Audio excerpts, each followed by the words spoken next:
Allie Mazur. Welcome to the show. How are you today? Good. Thank you so much for having me. The pleasure is truly mine. I'm very excited to dive into our topic today. But before we do, I want to give the audience an opportunity to get to know you a little bit better. So who is Allie and what is it that you do? Yeah. So, hi, everyone. I'm Allie Mazur, and I have a company called Beyond Herpes. So, I help people with herpes diagnoses or either like initial ones or ongoing long-term issues who are having trouble moving forward in their life. So whether with the physical symptoms of herpes or with dating with herpes or just the general like shame and fear that can surround it. So I look to get out there however I can to make sure people know I exist.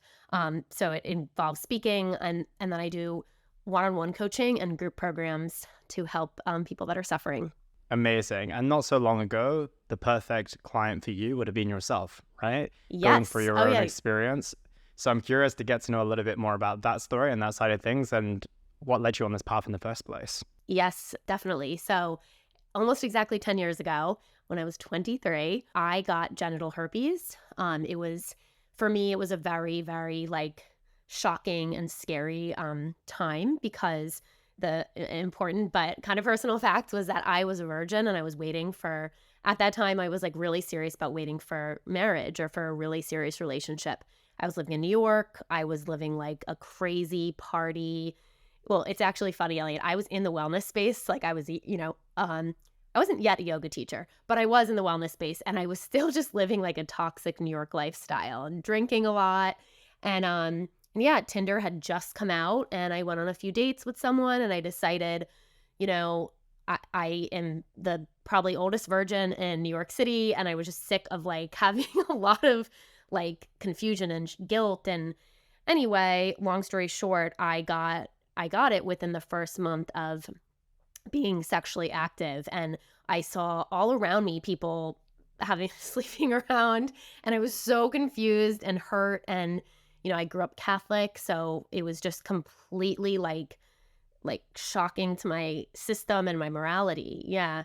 And I remember with some really specific nights laying in bed just crying and on the internet Googling like what to do, how to stop breakouts, how to date. I thought I wasn't going to be able to date anyone that didn't have it. Newsflash for anyone listening, like that is not true. And you can get rid of it. The symptoms. So I swore that at some point I would do something about it. And I remember seeing a girl doing a TED Talk and she didn't really resonate with me. I was not really inspired. And I was like, even at 23, I was like, I could be on that stage doing a better TED Talk. And that was what kind of drove me. And it took a long time and I got into another career path. I was the co-founder of a company in the wellness space, but I'm glad I'm finally here. And I guess the important part too, Elliot, sorry to go on and on, but is that it took me like 3 to 4 years to control my breakouts and then to get them like dormant.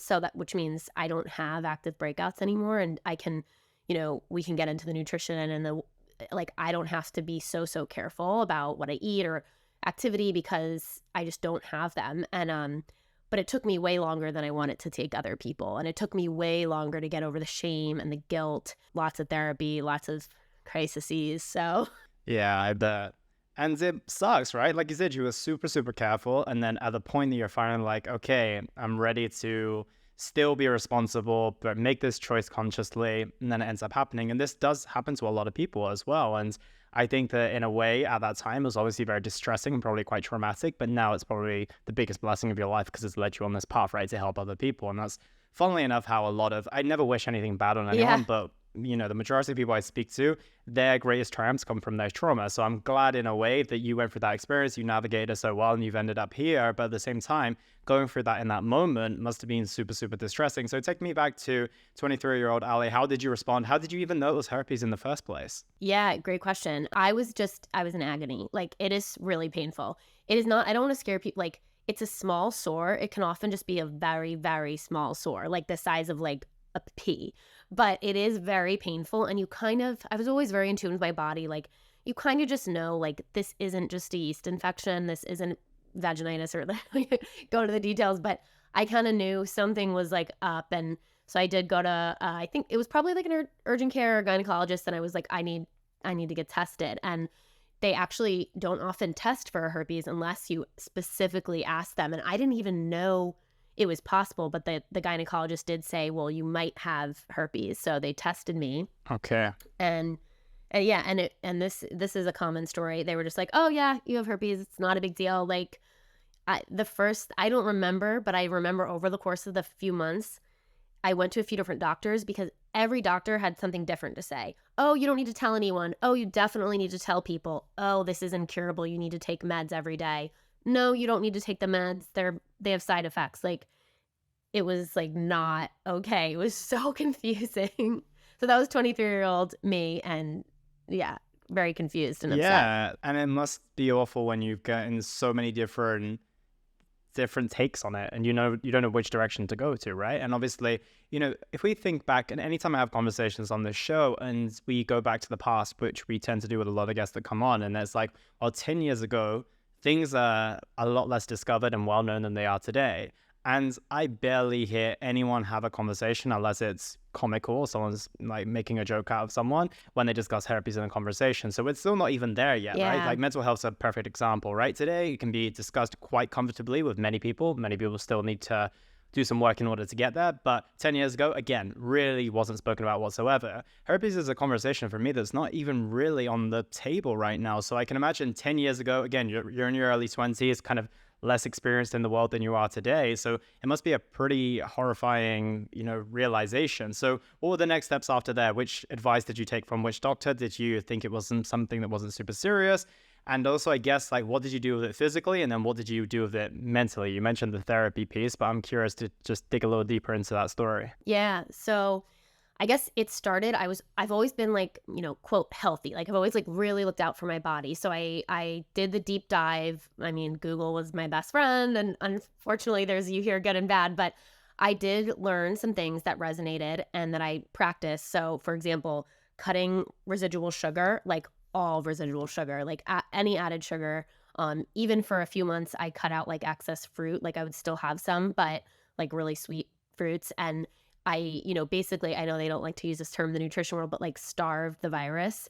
And it cutting out sugar for me really helped. Sugar included wine. So I went through and, eventually after those, I stopped drinking completely. I'm not saying you have to. I mean, that's a whole nother conversation. I don't. You basically reversed your New Yorker lifestyle. Yes, I very much did. It was, and I, sitting here now it's funny. I'm 34 now, and I'm like, if I would have just done it quicker. But like you said, like the journey it's got to be worth it.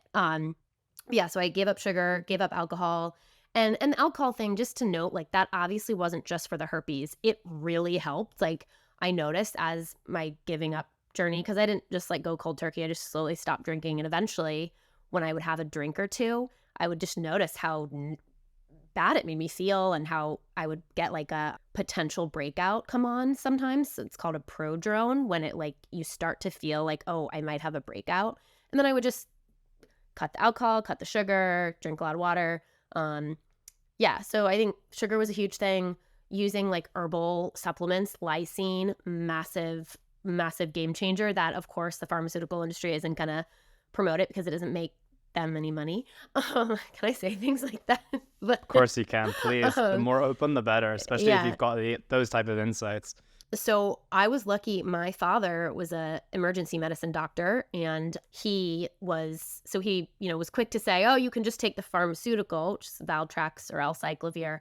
But he's also, like me, really into his health. And he said he knows I'm not into taking medication. So he told me about lysine, and you just have to take a lot more than it says. So several 100 or 1,000 milligrams. Yeah. It'll say take 2 pills a day. You can take like 6 to 8. It doesn't have negative side effects. So that really helped. And then avoiding food that triggers it. So arginine is an amino acid that can trigger like viral outbreaks. Unfortunately, it's in stuff like peanut butter. Like I mentioned earlier, I can have some peanut butter once in a while now. It's fine. But for my clients who are dealing with active herpes outbreaks, I just tell them to cut peanut butter. right away. And then the opposite is eating foods high in lysine, which is that supplement. So black beans. Gotcha. And then over some time, the symptoms started to, because of, I would love to know personally your story. And then after, I want to kind of go more general with other people Yeah, and what yeah, they yeah, might yeah. expect. So was it pretty immediate in terms of those physical symptoms starting? Did the pain reduce? What else was, obviously you had the visual aspect of it as well. Did that also go away Yes. or? Yeah, and the like again, it's so small. Like it's like herpes. I think one of the reasons it's so scary is because it doesn't have to look like that's scary. It just hurts when you get it. So it is scary, and I have tons of sympathy for people who are nervous about it. Um, but yes, as soon as I made those changes, it kind of stopped it in its tracks. But what I will say, the over 50% was the emotional component and getting in a state of not as much stress. So getting my nervous system in check. At the time, I didn't know all the lingo. I didn't know that I was, regulating my nervous system. But what I did know was that stopping all the excessive, like the partying and the kind of, and not, I had a great life. I was like, I was a little, and for those, people who know, like with the Hamptons, like I would go to the Hamptons on the weekend, and it was too much. And I was always, recovering in the sauna with my green juice. It was ridiculous. And it was just like a cycle. So once I evened out and started a job that was more in line with what I loved and cared about, I ran business development for a corporate wellness company that did like yoga, meditation. It was very much more like, okay, this feels right. And I'm excited doing it. I'm excited to go to work. I want to feel good every day. I don't want to be hungover. And then I would say too, like finding a practice, a fitness routine that, again, I didn't know this at the time, but I found Pilates and it helped me so much with my stress. And yeah, it was like yoga meets like strength training. It's funny, Ellie, at the same time I got an outbreak, I had broken my foot and I had a set date for surgery. So I was literally my first herpes outbreak when I lost my virginity, when I had surgery come back up in 2 weeks. And and I also like to know, like, I could have had, this is a technical thing, I could have had herpes like for a while and just didn't, like, I could have had it in my system. You can be born with it. Like my dad has oral herpes. So I could have had it dormant and it just could have come up in that time of extreme stress. So that's something I notice with clients. They'll be like so confused. They'll have not had sex for like a few months and then they'll just suddenly get Years it. even? Yeah. Yeah. I don't That's know. insane. I feel like I went on like a tangent though.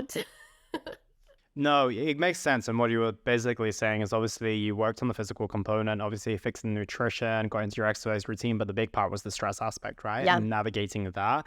And realistically, maybe reflecting and looking back, potentially the outbreak was all due to the stressful lifestyle. Is there any chance that you could have had the active virus as well and actually losing your virginity had absolutely nothing to do with it? And it was just the fact that your outbreak just decided, it just happened at that time, became active? There is, I believe there is. There's people that'll probably say there's no chance when I post something on TikTok, I shared this story and they were like, there's no way he definitely gave it to you. It's only through sex. But I don't, like, honestly, herpes is so common, like over 80% of the population has it, that if you have an open sore or like and you try on a bathing suit and then someone tries one on right after you and it's scary, but like that's how common it is. So I could have had it in my system. Yeah. And I think that everyone knows with sex, like it was traumatizing in itself just to the first time is like a lot of stress physically and emotionally. So it could have triggered it. Yeah, it's a good chance of that. And as you said that, there's two things I want to come back to. The first is obviously, how is it then, what is the word I'm looking for in terms of transferring it across body to body? Why is it such a simple word that I can't get? That works. How's it transmitted? Oh, yeah. That was exactly. How is it transmitted? Because I'm interested, and I think, maybe we can go through the difference of this in just a moment, but oral herpes, for example, is just called a cold sore. Yeah. People say it all the time, like, I just got a cold sore. And I was just thinking, is there a chance that if someone has a cold sore and they are maybe, I don't know, kissing their child or kissing their baby, for example, is there a possibility of transmitting it that way? Yes, absolutely. And that's why it's estimated that I think the number is crazy. It's like up to like, I don't have the exact statistics, so I'm not going to say it, but a very large majority of people are exposed to the herpes virus before age 5. So whether in preschool, sippy cup, and so that usually is the oral version. So the cold sore, which is herpes 1. But another thing is like TMI, and I forgot to mention on your last question, I could have gotten it from oral sex. So if someone had, and then obviously people aren't going around when they have an active cold sore, like doing that, hopefully. But if they're about to have one, or if they had one and it's a few days later, it's still viral shedding, so you can still spread it. So people, that's how HSV1, herpes 1, is spread down to the genitals. It's very common that people can get the oral version down there. Yeah, makes a lot of sense. And the thing is, like you mentioned there, is that in a way, you were very responsible with your sex life leading up into the age of 23. But when you are young, especially if you haven't had a major outbreak, and also as even just an adult going through my day-to-day life, I didn't realize herpes and a cold sore were essentially the same thing. Yeah. I wasn't even aware of that. So like you said, some people might not be doing things orally if they have a cold sore, but they might not even realize that there's anything to do with those two things, right? They might know it's contagious, but they might be like, oh, well, maybe it's just lips to lips, for example, but it's not anything contagious in any other area of the body. So it's wild that there's such a lack of information. And I want you to go back to that stat that you said before. You said 80% of people have been exposed or have, or what's the Yeah, situation in terms of the stats? that's the HSV1, so herpes 1, or the cold sore virus, but that includes people who have it orally or genitally. So it's just hard to estimate. Like some sites you'll see like 66% is one, and then some it's like 85. So I say between like 65 and 90% of people either have it or have been exposed to it. So they have the antibodies. But for herpes 2, which is the other strain, very similar, but it is a little less common. So it's estimated that 1 in 8 people have herpes 2, which is genital. It's more often genital herpes. So that one is usually, to answer your other question, is usually transmitted just through sexual intercourse, because it's usually, but it's still interchangeable. And herpes 2, yeah, it's a little less common, and the outbreaks sometimes are a little bit more frequent. So it is a different strain of the virus, but it is, when I work with people though, I know that either one you can overcome and move past. You don't have to like worry about which one you have. Yeah, absolutely. And obviously getting a test is the best way to discover which one you have, right? Yes, and just a funny story. So I clearly tell everyone now because it's what I do for a living. So I was telling one of my guy friends, and he was like, "Oh, I have herpes 1. I have like the cold sores, but my doctor told me not to tell anyone."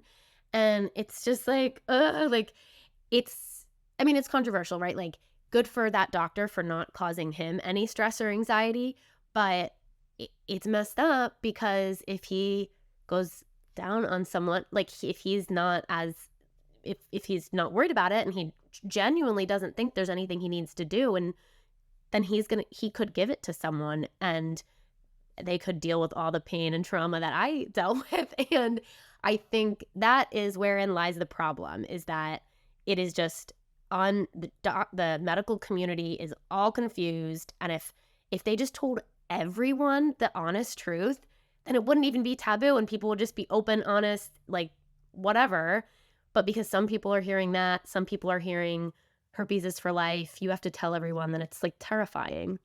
Yeah, and that brings me to probably one of the most important questions, which is, why is herpes such a taboo subject in the first place?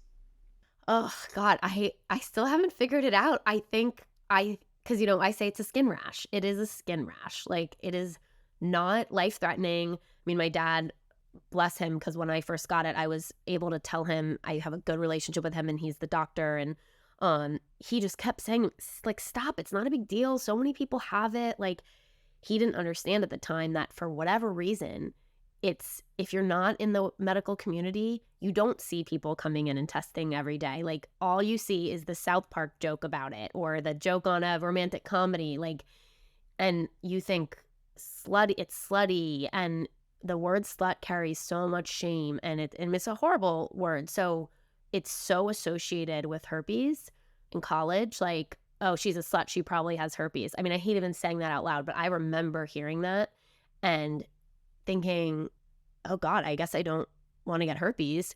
And then now, if I ever hear something like that, I've literally walked up to people. I walked up to a group on the beach and was like, you guys need to learn about herpes. Like, I have herpes. Do I look like a slut?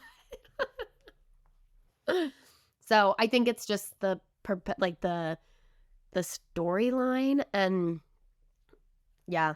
And that's what you're here to do, right? You're here to rewrite the narrative because clearly a very, very poor narrative has been created around this. And yeah, when I speak to people like yourself or medical professionals as well, I was amazed to hear that how relaxed they were about it. It impacts 80% of the population. I was like, well, it impacts 80% of the population. Why is this the first time I'm hearing about this? And why is no one having these conversations? And like you said, it carries around a lot of shame. And maybe even like obviously from a female perspective, it probably carries more because they have that negative connotation with that. Obviously, if it gets said to a man, in some senses, it might even be a compliment in a way. So it's kind of a little bit twisted. But I also think there's an element of shame as well, because if a man, which, you know, they come into their mature stages and they start to really like someone who they want to be with, then they might be uncomfortable with sharing the reality that they have it as well. So obviously, you've mentioned a couple of times in regards to should you say it, shouldn't you say it? Where do you stand in terms of telling people? And obviously, I guess backtracking as well, is it worth going to get tested before you maybe get into a sexual relationship with someone, even if you've never had an outbreak before? Because I reckon someone who's listening today who maybe has had no symptoms at all is like, oh, maybe I should get tested if, you know, there's a pretty high chance that I have it. So tell me what your thoughts are on that. Yeah, of course. So I feel like it's kind of a like I have my thoughts for what I do for me and then what I do for a lot of people I work with, like that kind of fall in the same camp. But it is kind of personal based on, I mean, obviously everyone's like the way they think of or approach intimacy and and, you know, being sexually active is different. So I like to be really sensitive to that. I personally really am still 34. I'm still waiting for, like, I have been sexually active throughout the years with partners that I was like involved with for a very long time. And I thought there was potential to be married, but for better or for worse, I'm not there yet.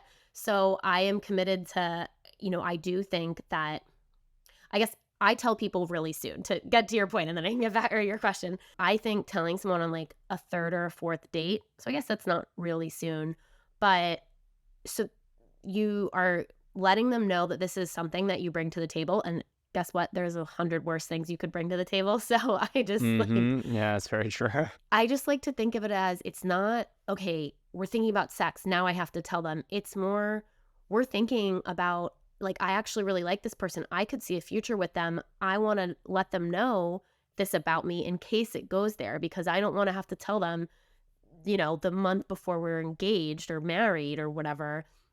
And I think of it more that way. And, you know, like my last boyfriend, I told him probably on the third time we hung out, really pretty soon. It was like, you know, love at first sight. We were talked for hours every time we got together. But then we didn't sleep together for 3 or 4 months after that. And it gave us time to continue to get to know each other. So I tell people to first reframe the situation, because a lot of people, they really are looking for like true, deep relationships. And this is maybe getting, you know, just to be candid, getting herpes might be a course direct or a course change. So don't think, oh God, I have to tell, quote, everyone. Think, what are my intentions with dating and finding love? And the right person is not gonna, you know, if they just want to sleep with you, they might care. But if they like love you for who you are, they won't. So I say, wait a few dates, but early is better, because then it's not like just because you're going to be sexually active. And also, really important note, not on the first date. It doesn't need to be said, because like you said, people don't know. So if they have a negative connotation, like if they need to be educated, why should they have to associate you with that stigma from the first date? I don't think it's fair to the person who has it. but I also get a lot of pushback on that. Well, like you said, I think it kind of depends on the intentions, right? Yeah, Like if you are taking it super slowly, you're just gonna go on a few dates first. Does it really need to be said on the first date? Maybe not. Like you said, if the intentions are to be sexually active from date one, then sure. that's completely your Yeah. choice. And then obviously, then the conversation might have to come up. But I can't even think of like what the convenient moment to say that is in that situation. But realistically, a couple of dates in, it gives you an opportunity to speak about the important things in your life, which is probably, hopefully, not the top, it might be in the top 10 things that you might want to speak about, but it's not going to be in the top three, probably, unless you're working in it, like Yeah. yourself, for example. But I'm sure there's more avenues to yourself than this as well. So I think that, like you said, just give people an opportunity to get to know each other first. And also, it will put down the defenses as well, because they've already got to know you as a person. Maybe in the first date, you haven't kind of built up enough like trust with them, enough like connection or even chemistry. So then once you get to that date three, then you're really going to know where you're at. And then I think that makes sense. I don't, what is people's pushback? I don't get the pushback. Yeah. Oh, with the, I mean, just troll people on Instagram or TikTok saying like, "Ew, tell on the first date." Like, it's mean. I get a lot of mean comments. I can Um, imagine, and I just, unfortunately. yeah. And then, but then for every mean one, there's so many more nice ones that are like, "Get out of here, buddy." Like, I mean, there's girls that do mean comments too. But yeah, it is people that are just looking to be rude, I guess, I suppose. Got you. But one of my question is like, what is people's issues, apart from obviously just trolls and just trying to get a response out of someone, but why would they have an issue with someone not saying it on the first date if they have no intention of being sexually active? Yeah, I think, I mean, I know a few people who have reached out. I mean, again, these were literally people I do not know on like social media, just saying they'd rather know right away, like so they can and oh, I feel bad, Elliot, because like this is like such a small percent of a reaction. Like I would say like 1 to 3% is a reaction like that. But I have in real life gotten it again very rarely. But a guy who's like, oh no, I don't know, like just totally naive. And maybe if, yeah, I have gotten reactions like that in real life, but 90 to 95% of the time it's, oh, like positive, like, I don't know, like compassionate and forward thinking. Amazing. And I'm glad. And I was just trying to ask the question because I was trying to find the logic. Like, Yeah. genuinely giving these people the 1 to 3% the benefit of the doubt, but I genuinely still can't see the reason. If your intention is not to be sexually active, I really don't think there's any reason. If there is, then obviously it makes sense. So I'm kind of going to case closed on that one. But obviously there's still going to be the comments because that's the type of people that tend to handing out on social media more so than anything, to be completely honest. But transitioning back onto the main subject and getting into the understanding of why this is such a taboo subject and something that's not talked about a lot. In terms of next steps and obviously awareness, what do you think the solution is? Do you think it's something to be brought up in schools? Again, I remember my experience with any like hint of sexual education, which was very, very minor to begin with. But talk to me about how we can genuinely educate people in a way that actually makes sense for younger people to know. Because that, for me, obviously seems to be the obvious route, is to let younger people know that it's not that serious, something that we should be aware of. X amount of people are exposed to it. But at the same time, how are we going to do that in a way that actually has like teenagers not like laughing or making jokes, but actually taking it seriously? Yeah. So I think it has to be, and yeah, I'm the same. I had a very poor like public school health education, like sex ed. But I do remember that it just being batched in with other STDs, and it's not the same. And, of course, I have compassion for anyone going through any issue with STDs, but it is different. Like there are long-term of like impacts of chlamydia. Like there are things that it affects like with your reproductive system. And anyway, with herpes, I do think it needs to be separated, even if it's simple and it's a topic that is like one lesson that how common it is and that it's a STI, a sexually transmitted infection. It's a viral, it's a virus, so it can live inside your body dormant, and just the facts like about what it is versus the other STDs would be a super helpful starting point. And then educating, yeah, I mean, I think it comes back to too, like including it, parents including it in what they talk about when they talk to their kids about sex. Yeah, maybe the reality is a lot of adults don't know about it, right? So there could be the responsibility, like an extra responsibility on the education system to obviously put it out there. And like you said, at least put the facts out there so no one can put their hand up like me and say, no one ever told me this before, right? Yeah. Because that's the position that I'm in. I had no idea. And I can't even, obviously, yeah, the more common ones like chlamydia, for example, you remember hearing those words mentioned maybe in your science or your sexual education class.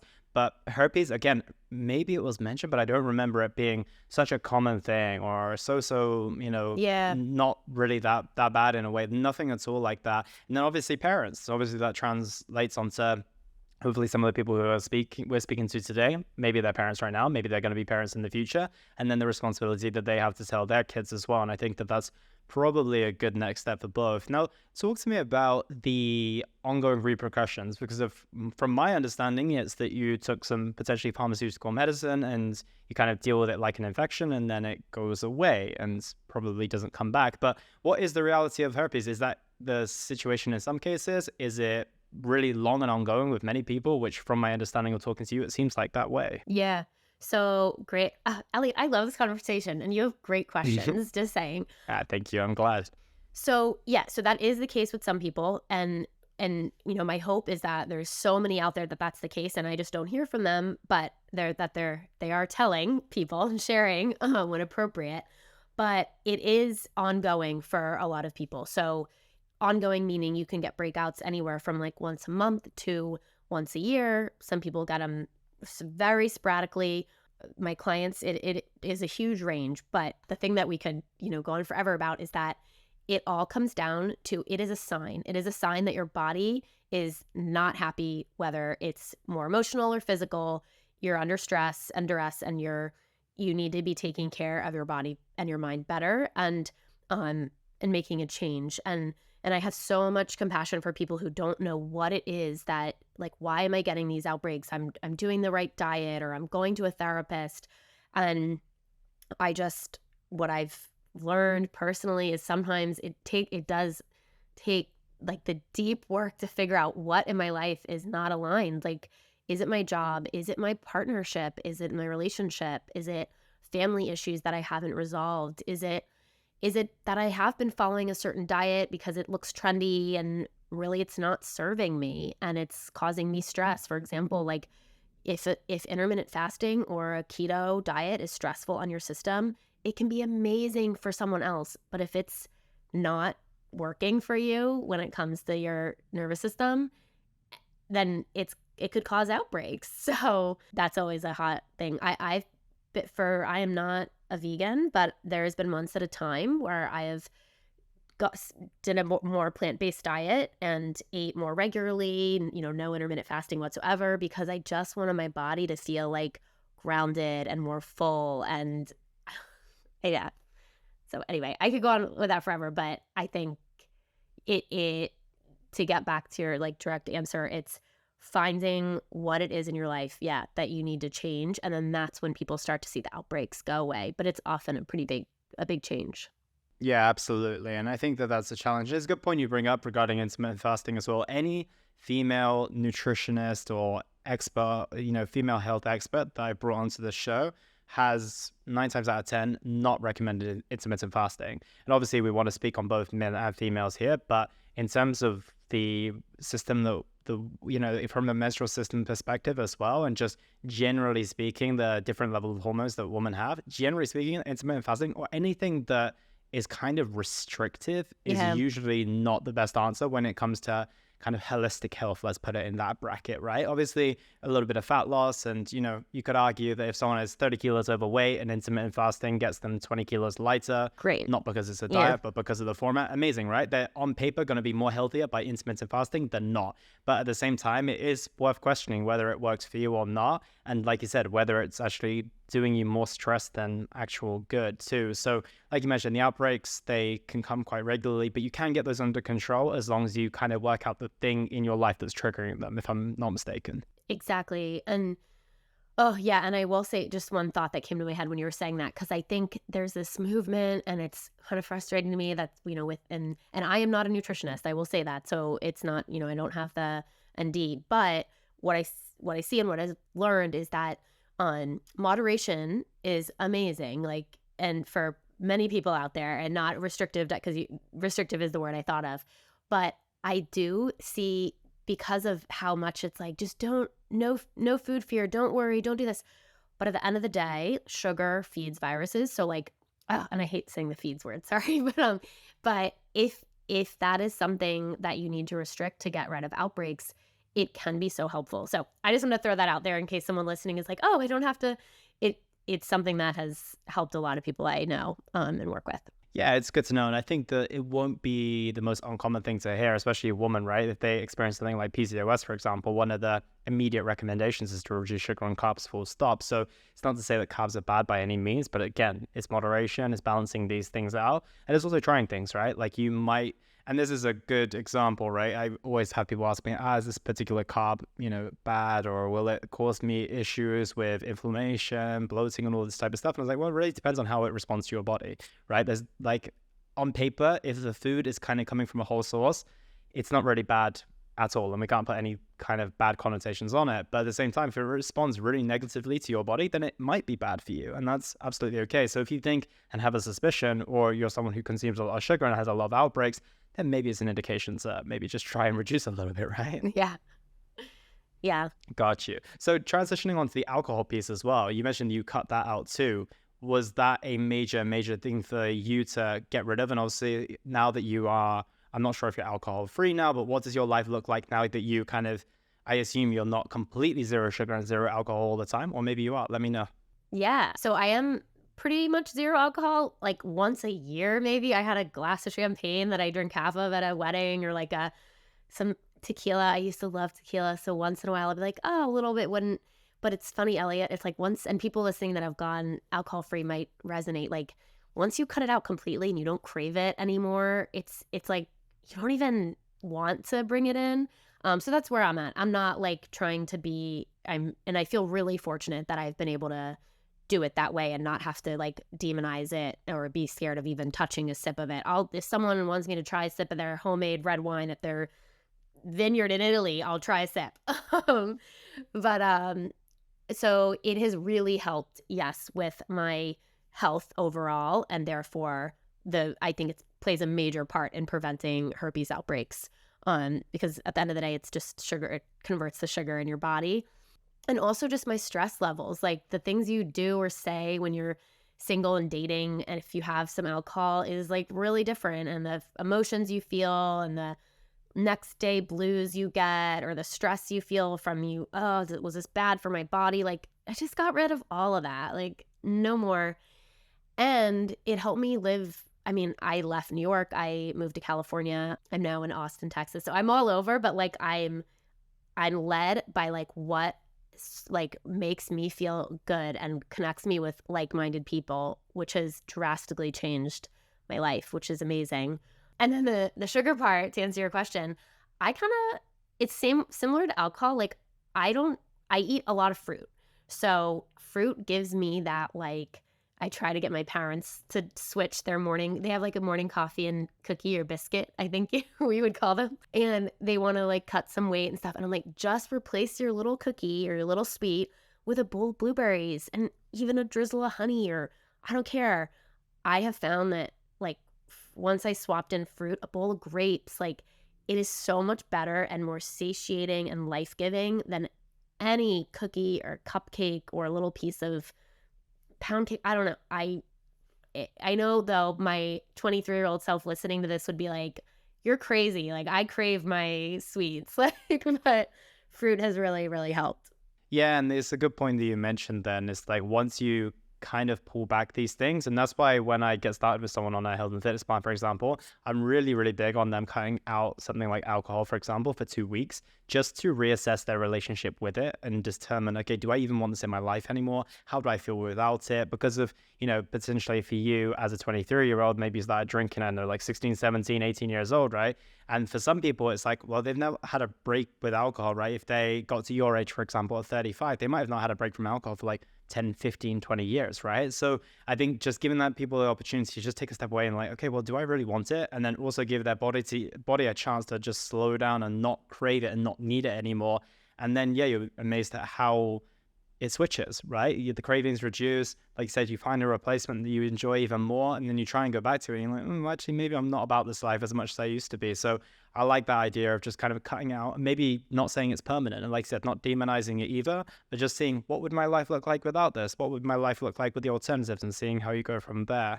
And that brings me on to one of my final questions, which is if you had to prescribe the most optimal, I know everyone's going to be very particular in terms of like what specifications are going to be best for a certain person. But if you had to recommend, I should say, the perfect nutrition plan and the perfect like fitness regime for someone who's going through many herpes outbreaks at this moment in time and wants to live a life with like minimizing the outbreaks as much as possible, what would that look like, with kind of giving us as broad a picture as possible, not going into the details of like what it needs to look like for Sandra in Kentucky? Yeah, yeah. Oh, that's such a great question. Thank you. And I want to note here because I have one of my best friends is a nutritionist. So the things and I hopefully she'll be listening. A lot of the things I take from her. So I want to just note that because I love her and she's helped guide me a lot. And yeah, so if someone's suffering from ongoing outbreaks and it's it is you can target the nutrition and fitness more quickly than it is, say, find a therapist, for example. So great, it's a great starting point. Yeah.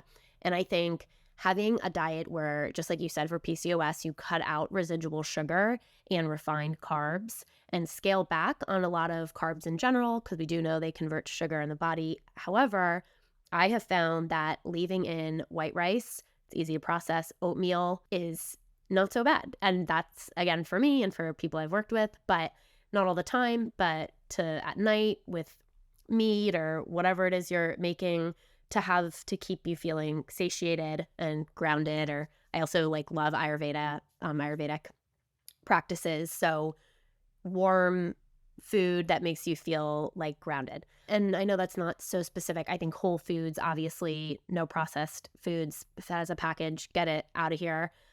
And a healthy amount of protein. It's like high protein, whether you're getting it from ideally animal proteins. But if you have a viral load, is what I call it, or if you have like a lot of toxins in your system and you need to do a deep reset, animal proteins, unfortunately, from everything I've learned and been through health wise, is something to temporarily cut back on in order to let your body cleanse. And we can talk about that on another episode if you want.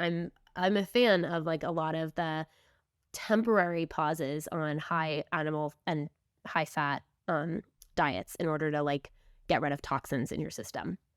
So take a pause, still get in your protein, and I'm trying to think diet and then exercise wise. Okay, when you first get herpes, you read the craziest stuff like don't sweat, like it'll cause the outbreak to be worse.